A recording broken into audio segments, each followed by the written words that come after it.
नारायणाय परिपूर्णगुणार्णवाय विश्वोदयस्थितिलयोन्नियतिप्रदाय ज्ञानप्रदाय विबुधासुरसौख्यदुःख सत्कारणाय वितताय नमो नमस्ते। अभ्रमं भंगरहितं अजडं विमलं सदा आनन्दतीर्थमतुलं भजे तापत्रयापहम्।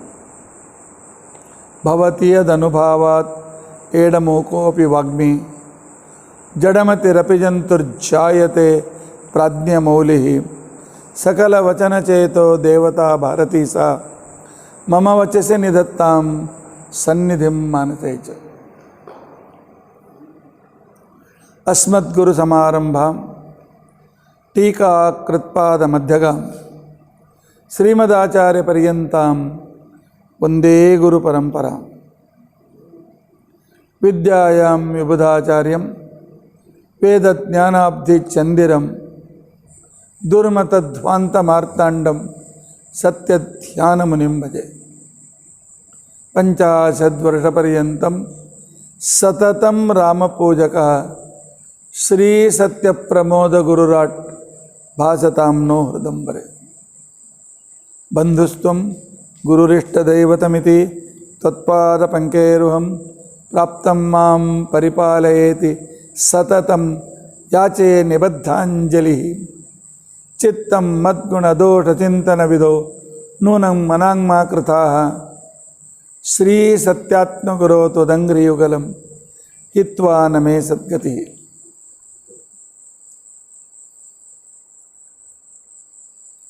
यैरहं शुकवत् सम्यक् शिक्षितोऽस्मि कृपालुभे तान् वन्दे धेनुपाचार्यान् तत्त्वज्ञानार्थसिद्धये। श्रीगुरुभ्यो नमः। हरिः ओम हरिः ओम हरिः ओम। स्वस्तिस्तु असेडसन्मङ्गलानि सन्तु। श्लोकैकश्रवणपठनमात्रेण वक्तुश्च श्रोतॄणां निखिलकलिकृतकल्मषाप नोदनपटुतरे धर्माद्यखिलपुरुषार्थसाधनीभूते अद्य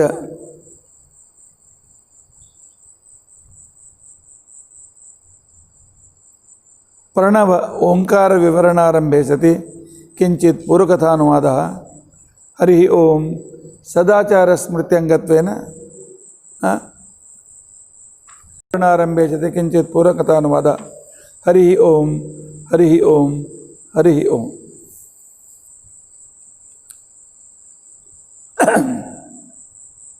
मैंने कल कहा था मांडुक्य उपनिषद में, उसको मंडूक उपनिषद भी कहते हैं, इस ओंकार की विशिष्टता कैसी आई है उसका संक्षिप्त विवरण यहाँ देने की कोशिश करेंगे। क्यों ओंकार को बहुत महत्व है? कल मैंने बताया सृष्टि स्थिति लय इत्यादि करने वाले भगवान को कृतज्ञता व्यक्त करने के लिए उस भगवान का वर्णन अत्यंत संक्षेप में करने वाला मंत्र है ओम। जिसे प्रणव भी कहते हैं, जिसे तार भी कहते हैं। ठीक है। इस ओंकार से वाच्य व्यक्ति कौन है? ओंकार, कुछ लोग कहते हैं ओंकार यह गणपति का स्वरूप है, यह शंकर जी का स्वरूप है, यह ब्रह्मा जी का स्वरूप है, यह देवी का स्वरूप है। सब कुछ ठीक भी हैं, लेकिन वही अंत नहीं। इन सभी देवताओं के प्रेरक महालक्ष्मी से भी श्रेष्ठ एक व्यक्ति है। उस व्यक्ति का वर्णन यह ओंकार करता है। ओम इत्येतत् अक्षरम इदम सर्वम।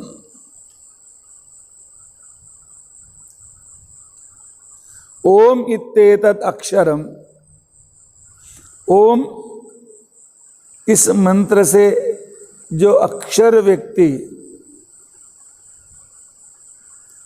कभी नाश न होने वाला व्यक्ति वर्णित होता है, वही इदम सर्वम, संपूर्ण जगत का नियामक है, संपूर्ण जगत का नियामक है।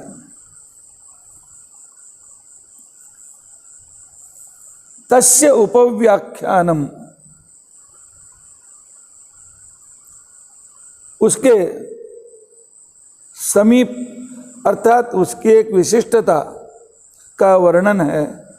भूत भवत भविष्यत, अर्थात भूतकाल में, वर्तमान काल में, भविष्य काल में सतत एक ही रूप होकर के कभी विकृत न होते हुए अपनी अचिंत्य महिमा के कारण अनंत अलग अलग रूप लेते हुए इस संसार की रक्षा करने वाला एक ही व्यक्ति है, वही ओंकार है। ओंकार एव यच्च अन्यत् त्रिकालातीतम तदपि ओंकार एव। ओंकार से वाच्य अक्षर कभी नाश न होने वाला, कभी नाश न होने वाला मतलब त्रिकाल अतीतम, भूत भविष्य वर्तमान काल में कभी भी नष्ट न होने वाला। ऐसे दो व्यक्ति संसार में हैं। वे व्यक्ति हैं महालक्ष्मी और नारायण। उसे विष्णु कहो, कृष्ण कहो, वासुदेव कहो या राम कहो, कुछ भी कहो।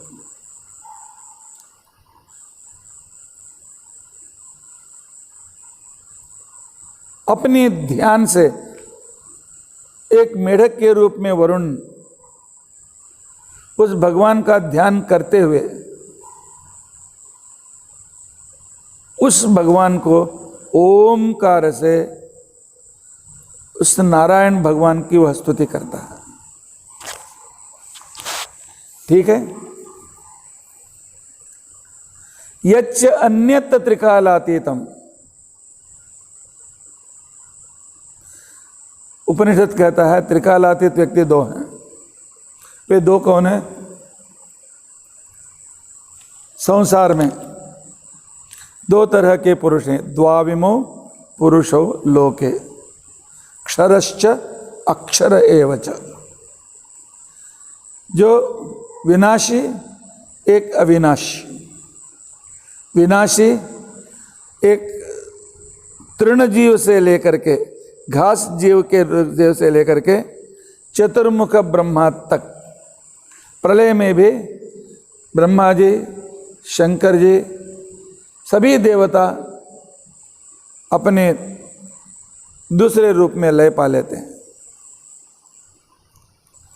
उस समय प्रलय के उदक में एक बरगद का पेड़, उस पेड़ के ईशान्य भाग में एक पत्ता, उस पत्ते पर बहुत छोटा नहीं, बहुत बड़ा भी नहीं, 6000 योजन एक बालक सोया हुआ है। योजन का मतलब है 12 मील, 6000 12 मील, 6000 × 12, इतना एक बालक वहां सोया हुआ है। और प्रलय काल में वही है कि नारायण, बाल रूप में नारायण वहाँ पानी के रूप में, प्रलय के पानी के रूप में महालक्ष्मी, प्रलय काल के अंधकार के रूप से दुर्गा, और पत्ते के रूप में भूदेवी, श्री भू दुर्गा, 3 रूप से महालक्ष्मी उसकी सेवा कर रही है। क्योंकि महालक्ष्मी भी त्रिकालातीत है। क्योंकि दो अक्षरस्य अक्षर एवच कूटस्था अक्षर उच्यते। कूटस्थ आकाशाभिमानी महालक्ष्मी भी त्रिकालातीत, अन्य त्रिकालातीतम, उससे अलग त्रिकालातीत, लेकिन उससे भी श्रेष्ठ है। तदपि ओंकार एव, ओंकार से वाच्य भगवान। इसका भाष्य आचार्य जी एक निर्गुण ग्रंथ के आधार पर हमें बताते हैं। ओम इत्युक्तं तु यद ब्रह्म तद अक्षरम उदाहृतम ओतम अत्र जगत व्याप्तम ओम तस्मात् भगवान हरि, श्री हरि ही ओंकार वाच्य है, क्योंकि भावि भूत भवत काले एक एव तया हरि, भूतकाल हो, भविष्यत काल हो, वर्तमान काल हो, भगवान में कोई विकार नहीं होता है, एक ही तरह से वह रहता है। उसकी विशिष्टता है सर्वत्वम, सब जगह व्याप्त रहना। पूर्णत्वम, ओम पूर्णमिदः ओम पूर्णमदः पूर्णात् पूर्णमुदच्यते, इस मंत्र से जो विशिष्ट रूप से वाच्य है वही ओंकार वाच्य, वही भगवान है। गुणत्वम तन्नान्यस्य हरेक क्वचित, क्योंकि महालक्ष्मी कम क्यों, विष्णु ही श्रेष्ठ क्यों? भगवद गीता स्पष्ट कहती है परमम यो महत ब्रह्म, प्रकृति के मूल प्रकृति की विशिष्टता से जो युक्त है वह महत ब्रह्म महालक्ष्मी, वही परम महत ब्रह्म है। उसमें भी गर्भ धारण करके उसे अपनी पत्नी बना करके इस जगत को सृष्टि करने वाला व्यक्ति महाविष्णु है। इसकी विशिष्टता मांडुक्य उपनिषद। क्यों हम उसके उपकृत हैं? कल मैंने कहा हम नींद से जागते हैं, समझ लीजिए पुनर्जन्म हमने पाया। नींद एक तरह का एक छोटा सा प्रलय है, हमारे एक संक्षिप्त अपमृत्यु है। नींद में ही चले जाने वाले बहुत लोग हैं, हार्ट फेल होकर के कुछ इत्यादि होकर, लेकिन उस नींद से हमें जगाता है, उसका नाम है महाविष्णु। लेकिन इस जगाते समय उसका नाम है विश्व, विष्णु सहस्त्र नाम का पहला नाम। वह विश्व क्या करता है? हमारे दाहिने आंख में रह करके सुबह हमें जगाता है। ऑब्जर्व करो, आदमी उठते समय पहले उसके पहले दाहिना हाथ खुलता है, बाद में दूसरा हाथ, दाहिनी आंख खुलती है, अर्थात विश्व उसे जागृत करता है। मांडुक्य उपनिषद कहता है अ उ म और नाद, चार जो अक्षर ओंकार में है, अकार से जागरित स्थान, अर्थात हमारे जागृत करने वाले दाहिने आंख में रहने वाला, उस भगवान के लिए उसका रूप का वर्णन मांडुक्य उपनिषद करता है। उसे 7 अंग हैं और 19 मुख हैं। इस 19 मुख में बीच का मुख जो है, 9 यहाँ 9 यहाँ 18, बीच का जो मुंह है वह गजमुख, हाथी के जैसा मुख है।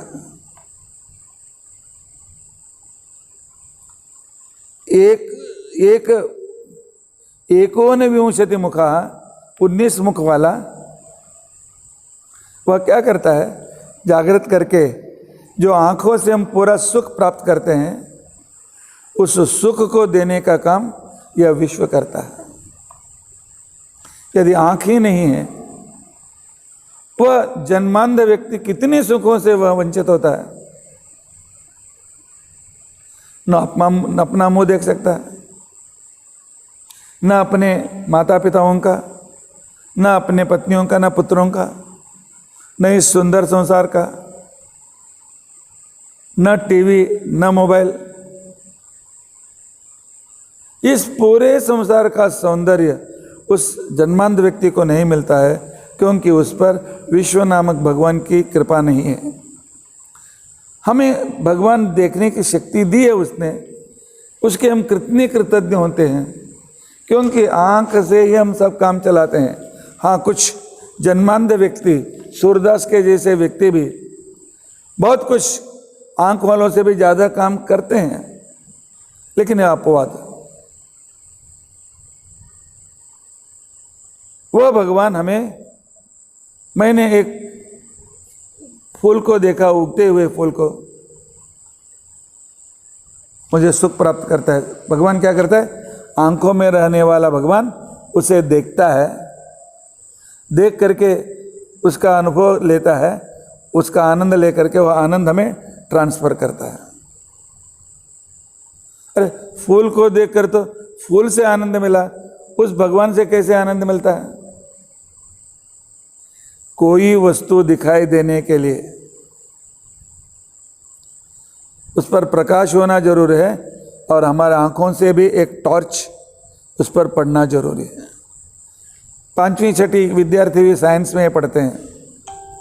आँख की ज्योति जब उस वस्तु पर पड़ती है, वो उस ज्योति को डालने वाला विश्व नामक परमात्मा है, उसका उपकार हम पर कितना है। पूरे जिंदगी में, संसार में जितने वस्तुएं उन्हें दिखा करके सुख देने वाला, कुछ वस्तु दुखदायक होते हैं, हमारे कर्म के अनुसार वह भगवान सुख भी देता है, दुख भी देता है, लेकिन मेन हमें सुख देता है। हम आजकल अनेक देवताओं में जब जागृत के लिए दूसरी देवता है गणपति जी, महान महागणपति, शंकर जी के सुपुत्र। उनका मुंह हाथी के जैसा क्यों है? बहुत सारी कहानियां आ गई बाद में पुराणों में कि एक बार पार्वती जी स्नान करने की इच्छा की, तब वह बाथरूम में कोई न आए, इसलिए उसने क्या किया, अपने शरीर से मिट्टी निकाली, उस मिट्टी से एक मूर्ति बनाई, उसको जीव दिया, कहा यहाँ पर बैठो, बाथरूम में किसी को मत भेजो। उसी समय भगवान शंकर आते हैं। यह बालक कहता है आप अंदर नहीं जा सकते। अरे मुझे अड़ाने वाले तो कौन है? शंकर जी उसका सिर उड़ा देते हैं। बाद में पार्वती आकर कहते हैं मेरा ही लड़का है, उसको जिंदा करो, लेकिन सिर तोड़ गया। शंकर जी कहते हैं जाओ, जो दक्षिण को पैर करके सोया हुआ उसे, उसका सिर काट करके लाओ। और गए, एक हाथी दक्षिण को पैर कर सोया हुआ था, तो शंकर जी के दूतों ने काट करके लाया, शंकर जी ने उसको लगाया, इसलिए गणपति गजमुख हैं। हाथी मर गया। इस कहानी को हम बहुत उत्साह से कहते हैं, लेकिन बहुत गलत कहानी है, गलत कहानी है। क्या हमारी पार्वती देवी इतनी गंदी हैं, उसके शरीर से मिट्टी निकाले? जगन माता पार्वती देवी अपनी शक्ति से एक नए कुमार को सृष्टि नहीं कर सकती थी क्या? मिट्टी ही क्यों निकालनी चाहिए? अर्थात ये ऐसे पुराण, ऐसी कथाएं हमारे हिंदू धर्म को दूषित करने के लिए गढ़ी गई हैं। और दूसरी बात, या पार्वती को अपनी शक्ति से अपने बाथरूम की ओर एक नया बना नहीं सकती थी क्या? जगन माता है, कुछ भी बना सकती है। उसने अपने के रक्षा के लिए एक बालक को लेकर, पार्वती जी का भी अपमान है। और दूसरी बड़ी बात है, शंकर जी को अपने पुत्र को नहीं पहचान सके, जो मनोनियामक है, जो जगत संहारक, त्रिमूर्ति में जो महान व्यक्ति है, त्रिमूर्ति में जो इसका स्थान है, उन शंकर जी को मेरा लड़का वो पहचान नहीं सकेगा। ठीक है, सिर को उड़ा दिया, उसी सिर को जोड़ नहीं सकते थे क्या? क्या शंकर इतने शक्तिहीन है? कितनी मूर्खता की कहानी है। हाँ, किसी तामस पुराण में आया होगा, वो भी गणेश पुराण में कहते हैं, लेकिन वो बाद में जोड़ा हुआ है। और उसके बाद उस हाथी का सिर काट कर करे, अरे उस हाथी के हिंसा करने के लिए भगवान शंकर ने अनुमति दी? ये कितनी विसंगति है। ऐसी कथाओं को उल्टा सुल्टा करके हमारी संस्कृति को नष्ट करने वाले अनेक व्यक्ति हैं। ऐसा नहीं। गणपति जी को गजमुख इसलिए है, वे गणपति जी इस विश्व नामक भगवान विष्णु की उपासना करते गए। संतुष्ट होकर भगवान ने अपने मध्य मुख का आकार करते, जैसे हम कहते हैं सारूप्य मोक्ष। अभी मोक्ष में नहीं थे, लेकिन अभी भी उन्होंने सारूप्य दे दिया। इसलिए कभी भी 24 घंटे गणेश जी सोते नहीं, जागृत रहते हैं। इसलिए हम उन्हें विघ्न विनाशक कहते हैं, क्योंकि 24 घंटे जागृत होकर के हमारे विघ्नों को दूर करने वाले। और वेदव्यास जी ने भी उन्हें चुना। भगवत महाभारत लिखना है, बैठो 24 घंटे कहते जाऊंगा, लिखो। कोई देवता तैयार नहीं हुए। गणेश जी ने कहा, मैं जागृत विश्व की उपासना करके, विश्व नामक भगवान की उपासना करके गजमुख, मैं जागृत अवस्था का भी नियामक बन गया हूं, मैं आपका ग्रंथ लिखता हूं। इस रहस्य को आचार्य जी अपने भाष्य में कहते हैं कि इसका नाम है वैश्वानर भी। विश्वम स्थूलम समुद्दिष्टम, ये स्थूल वस्तु, आंखों से जो भी वस्तु दिखाई देते हैं, ये सभी स्थूल हैं। सर्वगम्य से हेतुता, और भगवान ने सबको देकर वह सुख हमें देते हैं। भूख लगे, तात डालेंगे और वस्तु डालेगा, बहुत खुशी होती है। इस तरह आंखों से जो भी सुख हम प्राप्त करते हैं, विश्वम स्थूलम समुद्दिष्टम, सर्वगम्यत्व हेतुतः, सब जगह यह विश्व व्याप्त होने के कारण वह न रीयते, वो कभी नष्ट नहीं होता है, अविनाशी है। इसलिए विश्व नर वैश्वानर, विश्व संबंधी वैश्व, वैश्व संबंधी नर वैश्वानर। और आचार्य जी भाष्य में यह भी लिखते हैं, विनायकस्तु विश्वस्य ध्यानादैतत् गजवक्त्रताम, विश्व की ध्यान से ही विनायक, वराह पुराण का यह वचन है कि विश्व नामक भगवान की उपासना करके यह गणपति जी ने, यह हाथी का मुख, अर्थात किसी हाथी को मार करके, मरे हुए हाथी का मुख नहीं है, तो विश्व रूप के वह स्वरूप, उसके रूप को उन्होंने प्राप्त किया। और इसलिए गजवक्त्रताम प्रविविक्तं तु तज्ज्ञानम जागृत कारण अंतज्ञ उच्यते इति वराह है। वराह पुराण में यही कहा गया। अभी अकार का संक्षिप्त वर्णन, अर्थात ओंकार में जो अकार है सभी शब्दों का मूल है, उससे भगवान का उपकार हम पर कितना है, जागृति दे करके हमारे से काम करवाते हैं। नहीं तो हम नींद में ही मर जाते हैं। अभी दूसरी बात, बहुत कुछ है, समय नहीं है। समय के स्पैन में मुझे समाप्त करना है। इसके बाद आता है ऊ। ऊ का मतलब होता है स्वप्न स्थानो अंतःप्रज्ञा सप्तांग। हाँ, मैंने कहा 7 अंग। 7 अंग कौन से? 4 हाथ, 2 पैर, कितने हो गए? 6, और 1 सूंड, सप्तांग। इसका भी मध्यमुख सप्तांग है। अभी ऊ। इसके बाद भगवान का एक दूसरा उपकार हम पर है, बहुत बड़ा उपकार है, हम कभी सोचते नहीं हैं। भगवान हमें सपना दिखाता है, ड्रीम, सपने के ऊपर आज हजारों ग्रंथ मिलते हैं। डार्विन से लेकर अनेक व्यक्ति स्वप्न पर उन्होंने अनेक विचार लिखते गए, अनेक लिखते गए,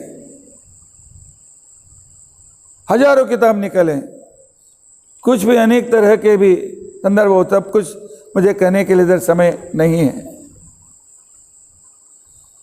कुछ लोगों ने कहा हमारे मनोविकृति सपने के रूप में आते हैं।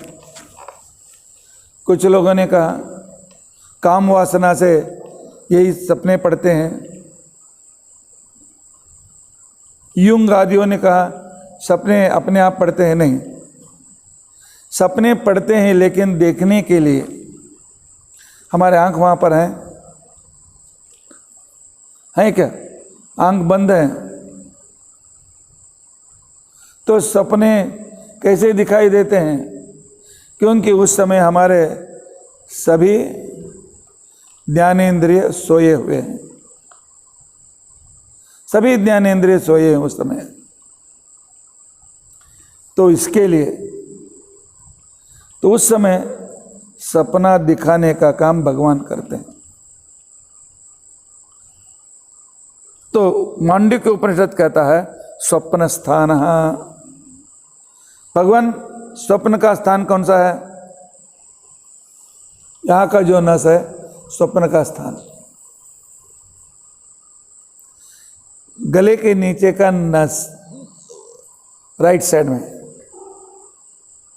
अब सोए आदमी को देखो, बीच में उठता है, मैं सोता है, उस समय उसका यहाँ का नस बहुत एक्टिव होता है, तो समझ लो सपना देख रहा है। स्वप्न स्थान अंतःप्रज्ञ। सपने में हाथी दिखाई देता है। हम गाड़ी में चले जाते हैं, सपने में हम खाते हैं, सपने में हम पीते हैं। ये सब वस्तु कहाँ से आते हैं? यह सब वस्तु प्रत्यक्ष के रूप में सच है तो उठने के बाद खाने का ताट दिखाई देना चाहिए, घर के बाहर हाथी दिखाई देना चाहिए। तो यह सब कुछ कैसे होता है? लेकिन सपने की याद रहती है, हमें देखा है हमने, बताओ झूठ नहीं। कुछ लोग सपना जैसा झूठ है वैसा संसार भी झूठ है, ऐसे सिद्धांत हैं, लेकिन सपना झूठ नहीं है। क्योंकि जब सपने में घबरा हुआ आदमी जब उठता है तो वह कभी अपने बिस्तर को ऐसा आवाज खींच करके कुछ भी किया रहता है, घबरा हुआ रहता है। कभी कभी उस समय उसका मूत्र विसर्जन भी होता है। सपने में जो अनुभव आता है वह सच है, लेकिन उसका रॉ मटेरियल हमारे जैसे जो प्रत्यक्ष में दिखाई देता है, मिट्टी से पृथ्वी, अब तेज वायु कैसे बने हैं, यह रॉ मटेरियल नहीं है। अनेक जन्मों से हमने जिन वस्तुओं को देखा, जिन वस्तुओं का अनुभव किया, जिन वस्तुओं का वास लिया, उसका संस्कार जीव पर पड़ता है। शरीर मरता है, जीव नहीं मरता है। यह भारतीय सिद्धांत कितना सच है, भगवान श्री कृष्ण ने कहा शरीर चले जाते हैं, वासाओं से जीर्णानि यथा विहाय, पुराने कपड़े चले जाते हैं, नए कपड़े आते हैं। जीव का पुराना कपड़ा या वृद्ध शरीर चला जाता है, दूसरा नया शरीर उसे प्राप्त होता है। लेकिन उसके जो आत्मा, जीवात्मा का जो मन है, उस पर हर एक जन्म का संस्कार होते हैं। उन्हीं संस्कारों को भगवान हमें सपनों के रूप में दिखाते हैं। दिखाने वाले कौन है? भगवान। वह अपनी अचिंत्य अद्भुत सामर्थ्य से उन संस्कारों को वहाँ पर हमारे मन को जागृत करके जीवात्मा को दिखाते हैं, क्योंकि उस समय सब मन भी सोया हुआ है और बुद्धि भी सोई हुई है।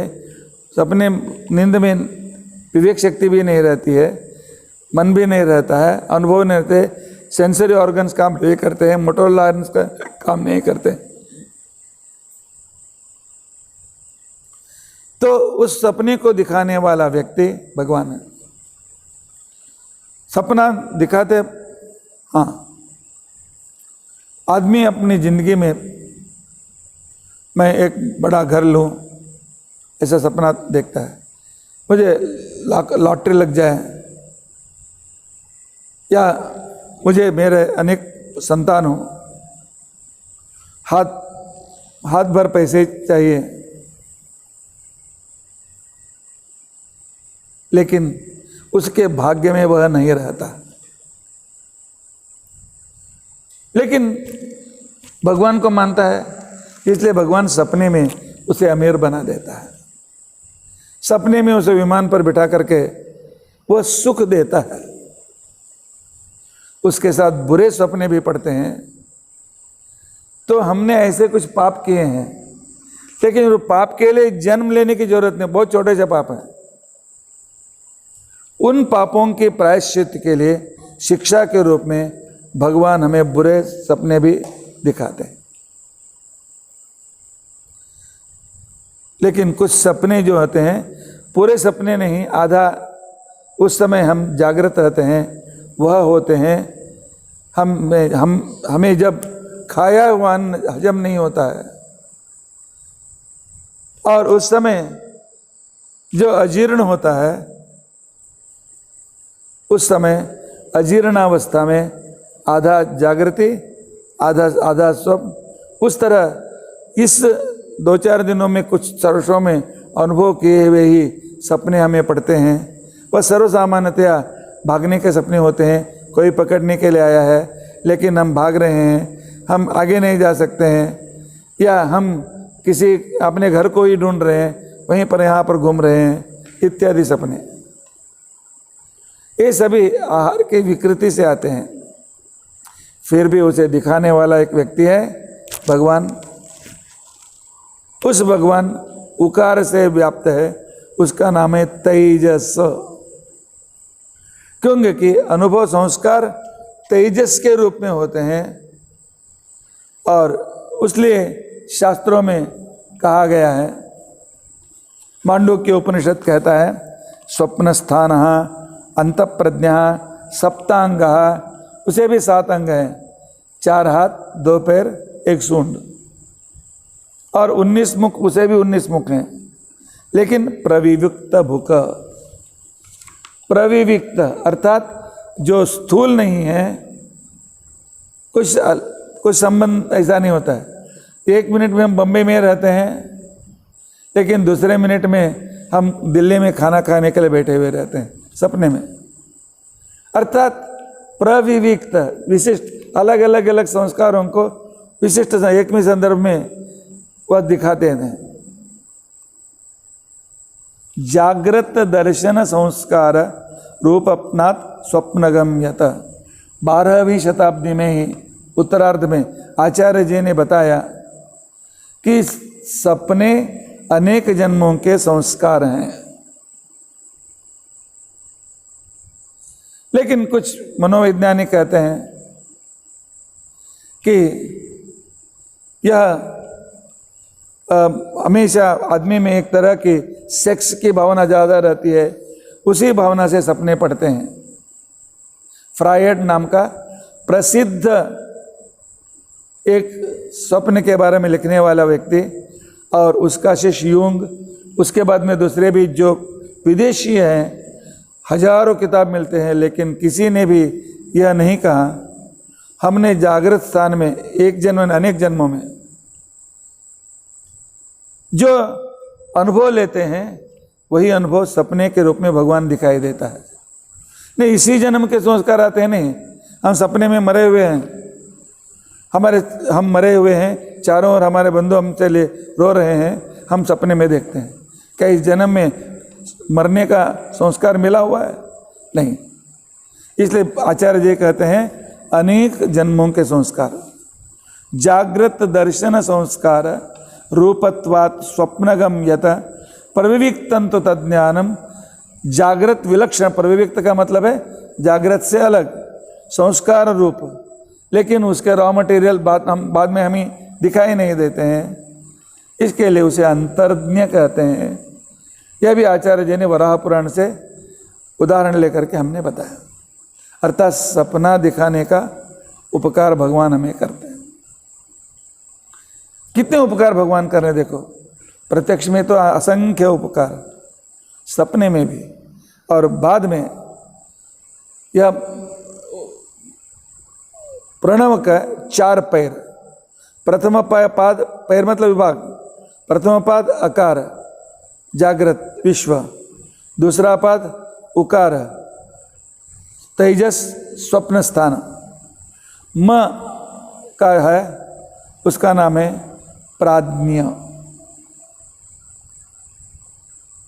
हमें जब गाढ़ नींद लग जाती है, सपने भी नहीं पड़ते हैं, सब उठने बाद पड़ लगता है हाँ बहुत अच्छी तरह से नींद आ गई, एतावंतम कालम अहम सुखम अस्वाप्सम, इतना समय बहुत आराम से सोया था, बस मेरी थकावट चली गई। इस तरह की सुषुप्ति अवस्था में हमें आनंद देने वाला व्यक्ति, अपने आलिंगन में लेकर के हमें आनंद देने वाला व्यक्ति है, उसे प्राज्ञ कहते हैं। यत्र सुप्तो न कंचन कामयते, उस समय कुछ इच्छा नहीं उसे नहीं होती है, न कोई सपना देखता है, उस अवस्था को सुषुप्ति अवस्था कहते हैं। गाढ़ नींद की यह अवस्था है, वहाँ प्रज्ञान घना, प्रज्ञान श्रेष्ठ ज्ञान आनंद स्वरूप वह भगवान, वह आनंदमय है, हमें स्वयं आनंद रूप होकर के हमें संतोष देता है, हमें संतृप्ति देता है, हमारी थकावट को दूर करता है, हमारे सभी चिंताओं को दूर करता है और हमें जागृत करता है, हमें वह पूरा सुषुप्ति काल में अनुभव देता है। क्योंकि सुषुप्ति आजकल नींद की गोलियों से यह सुषुप्ति नहीं मिलती है, उठने पर भी बहुत उसे पीड़ा रहती है। सुषुप्तंतु तमोज्ञेयम हरि प्राप्य तदार्थ, उस सुषुप्ति अवस्था में भगवान उस समय हमें जीव को अपने स्वरूप शरीर का आनंद देता है, वही आनंद बाद में मुक्ति में मिलने वाला है। तो इसका उपकार हमें मिलता है प्राज्ञ के द्वारा। अभी तुरीय का मतलब है मोक्ष। अनेक जन्मों के साधना के द्वारा जब आदमी भगवान का साक्षात दर्शन करता है और भगवान का दर्शन करके उसी के ध्यान में रहते समाधि अवस्था में अपनी सुषुम्ना नाड़ी से जब इस शरीर से बाहर निकलता है, उसका वह अंतिम शरीर है, बाद में इस जनन मरण के चक्र में वह नहीं आता। और भगवान अपने पास उसको ऐसा स्थान देता है वहाँ पर न मृत्यु की भय और न गरीबी का भय, न कष्टों का भय, कुछ भी नहीं रहता है, सिर्फ आनंद, सिर्फ आनंद। यही भारतीय संस्कृति की एक सिद्धांत है। इस सिद्धांत को हम बचपन से सिखाते हैं, तो कोई व्यक्ति इस जन्म में नहीं मिला तो अगले जन्म मिलेगा, मैं जिंदा रहूंगा, कोशिश करूंगा, इस तरह रहने वाला व्यक्ति कभी सुसाइड नहीं करता। आजकल इस तत्वज्ञान के अभाव के कारण जीवन में थोड़ा सा भी